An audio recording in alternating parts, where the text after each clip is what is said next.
Hey guys, welcome back. This is how to import email list into a Convertkit. So guys, the first thing that you will do is simply click on grow over here on the top. And after that, just simply go for the subscribers over here. And now, once you are here on the subscribers, just simply scroll down a little bit and click on add subscribers over here. And now you will have three options. You can either go for one subscriber over here, which you can provide their first name and last name and provide their email. Click on next.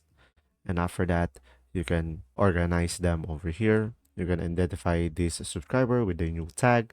You can add to a tag, add to a form or sequence. So pretty much it will be depending on you, and click on finish once you are done. And another option that you have is just simply import a CSV file. So you can bulk import multiple subscribers with an CSV and just simply upload your file over here. And another option is just simply auto import to migrate from another provider, which from here you will have multiple integrations as well. And that's pretty much it. If this video was helpful, please like and subscribe. And if you have any question, just simply comment down below, and thanks for watching.